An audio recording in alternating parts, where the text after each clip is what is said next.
Salut chers internautes, peut-être vous pouvez me voir, attendez un petit peu. Oh, désolé. Ah voilà, maintenant vous me voyez, j'espère, un peu mieux. Je suis Wankan José Lionel, ou dans d'autres langages, José Lionel Wankan. Je suis ici devant vous pour vous présenter la correction d'un exercice qui vient en fait, si vous voyez, c'est l'exercice 1. Désolé, voilà l'exercice 1 pour aller plus loin du livre Excellence en physique, terminale C, D et E. C, D, E, même terminale I, en fait, c'est en physique. Bon, vous voyez, nous allons donc traiter l'exercice 1. Bon, ici, je vous ai déjà mis le schéma et toutes les forces qui y sont représentées. Nous allons sauter la première question qui est assez simple et passer directement à la deuxième question. Nous demandons en fait de donner l'équation différentielle du mouvement de notre pendule simple. Sachant bien sûr que j'ai pris le sens de rotation de ce sens, en fait, le mouvement est dans ce sens. J'ai mis là positif. Nous avons donc, en appliquant la relation fondamentale de la dynamique au pendule, on a, comme il est écrit, somme des moments de force en fait extérieure est égale à moment d'inertie fois l'accélération angulaire, θ, point, que j'ai marqué ici. Ceci nous donne donc le moment par rapport à delta de P plus moment par rapport à delta de T plus moment par rapport à delta de F égale J delta θ, point, P. Et qui sont ces différentes forces? Là, voici en fait P qui est appliquée au niveau d'une masse M supposée ponctuelle. La même force F aussi est directement appliquée et T qui est la tension de notre fil. Voici où se trouve J delta, un point qui passe, un axe qui passe juste à l'extrémité du fil. Bon, ceci nous donne donc la somme des moments par rapport à delta, bien sûr, égale à J delta, θ, point. Par ailleurs, J delta, le moment d'inertie, c'est ML carré. Pourquoi? Étant donné que nous avons supposé, enfin, pas nous, mais étant donné ici que l'énoncé du livre suppose à ce niveau-ci que le fil inextensible de longueur L est de masse négligeable, de masse M négligeable. Alors, le moment par rapport à delta de ce fil est en fait égal à 0. Et puisqu'il n'y a pas que le fil, nous avons aussi la masse. Alors, il nous faudra aussi calculer le moment par rapport à delta de cette masse. Oui, bonsoir. D'accord. Bon, où est-ce que j'en étais, moi? Ah, voilà.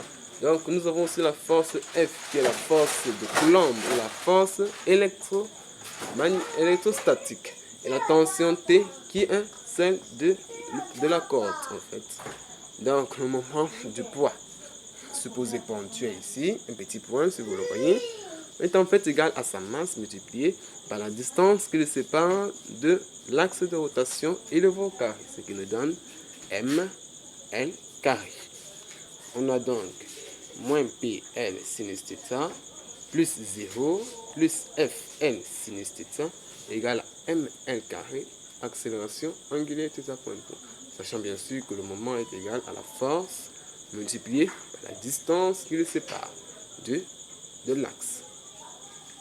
Ceci nous donne donc θ, point, plus G sur L moins QE ML θ égale à 0. Car pour θ est en fait égal à inférieur à 10 degrés strictement, et θ bien sûr en radian, nous avons θ est en fait égal à sinus θ. D'où ici, nous remplaçons directement sinus θ par θ, sa valeur, en mettant bien sûr les deux sinus θ que nous avons en facteur. En question 3, on demande de déduire la période propre T0 des oscillations. Déduisons la période propre T0. Nous savons par définition que T0 c'est 2π sur oméga 0 qui est la pulsation propre du mouvement.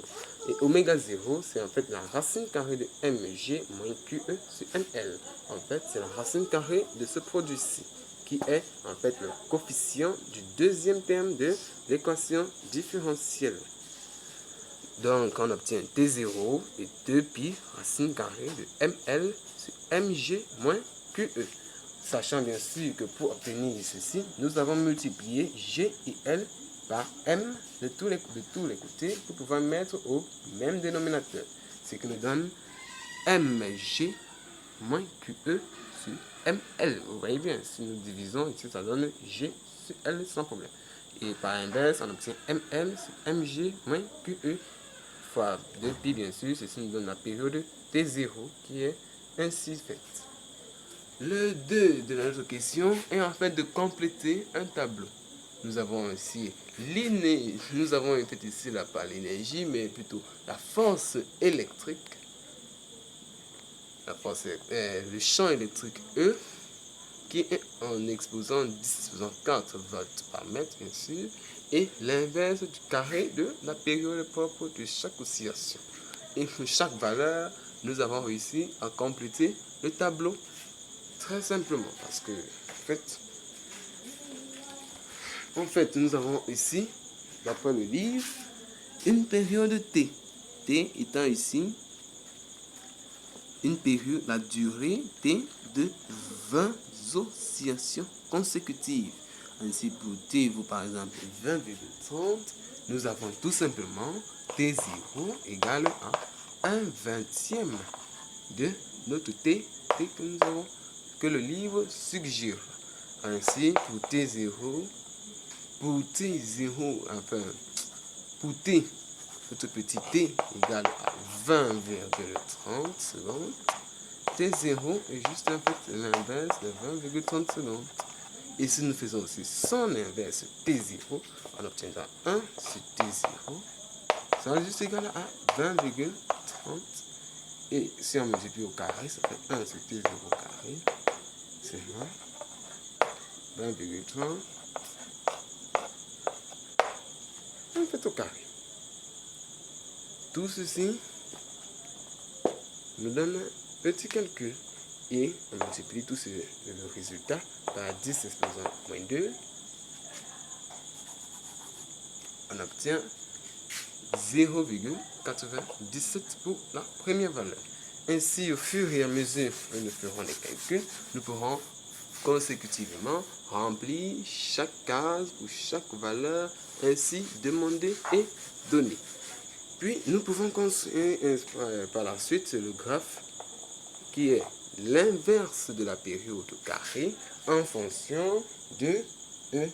Et ici, là, n'oubliez pas, c'est le champ électrostatique qui règne dans notre condensateur plan. N'oubliez pas notre condensateur plan avec ses bornes négatives et positives, bien sûr, distance d'une distance D bien précise. Ici, avec notre graphe, si vous pouvez bien le voir, nous remarquons qu'il est descendant. Mais à ce point, nous voyons que le point pour E, 10, n'est pas du tout axé. Donc il faut faire très attention à la construction. Il faut prendre les points, le plus de points qui s'alignent, à savoir les 4 premiers points. Donc cette valeur de 10, 0,88 n'était en fait qu'une fausse valeur, un petit piège. Maintenant, la question de 3 de notre exercice nous demande de déterminer L et G, à savoir la longueur du pendule et la gravité au lieu de l'expérience. On nous donne bien sûr 1 sur T0 carré, c'est en fait égal à 1 sur 4 pi carré L, L qui est la longueur du pendule, multiplié par G moins QE sur M. Tout ceci sont en fait des variables, des constantes que nous connaissons tous. Et bien sûr, si vous élevez juste notre période T0, vous faites son inverse et vous élevez au carré, vous vous rendrez compte que ça revient à strictement la même chose que cette valeur. Ainsi, d'après le graphe, on a l'inverse de 1 de T0 carré, c'est en fait AE plus B, car notre graphe nous montre bien que c'est une droite affine. Une droite affine, bien sûr, de pente alpha.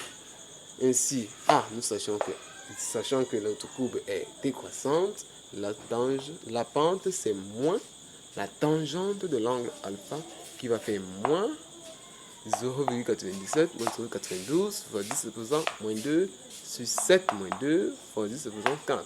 Remarquez bien que j'ai pris que des valeurs appartenant à la courbe. Je n'ai pas pris 0,88 car son point n'appartient pas du tout à la courbe.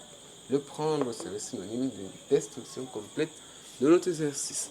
Ainsi, on obtient A égale à moins 10 exposant moins 2 fois 10 exposant moins 6, qui est en fait moins 10 exposant moins 8.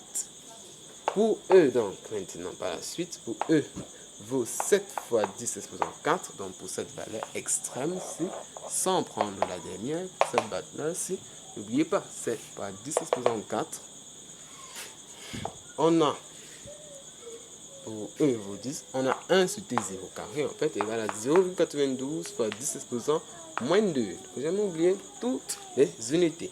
Donc, par calcul, on a 0,92 fois 10 exposant moins 2 égale à moins 1, moins 10 exposant moins 8 fois 7 fois 10 exposant 4 qui est en fait E plus B. Ceci nous donne donc la valeur de B qui est de 9,9 fois 10 exposant moins 3. Ainsi, nous avons l'équation de notre droite 1 sur T0 qui est moins 1 sur 10 exposant 8 E plus 9,9 fois 10 exposant moins 3 qui est B. Par identification, donc, on a à partir du la première en fait équation avec 1 sur T0 et la deuxième équation avec 1 sur T0 carré toujours. On peut identifier en linéarisant celle-ci, ce qui va nous donner en fait G sur moins G en fait sur 4 pi carré. Hein? G sur 4 pi carré L moins Q E sur M 4 pi carré L.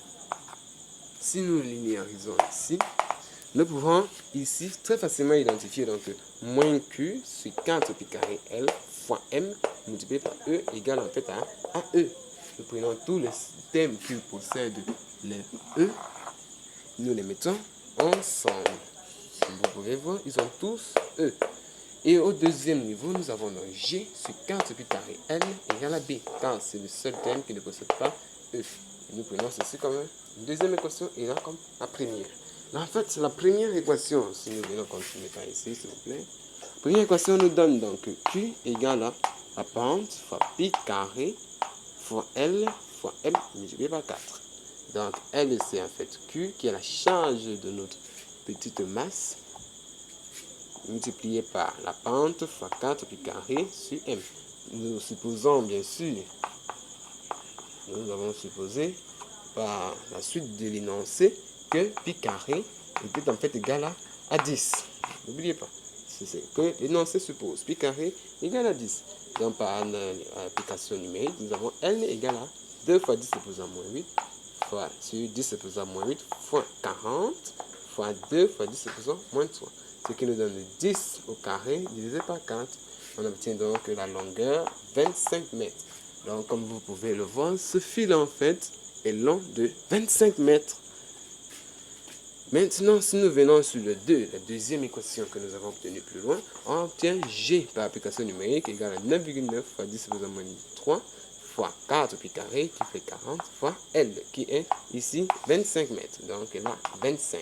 On obtient G à une valeur très raisonnable de 9,9 mètres par seconde carré. Remarquez bien, seconde carré.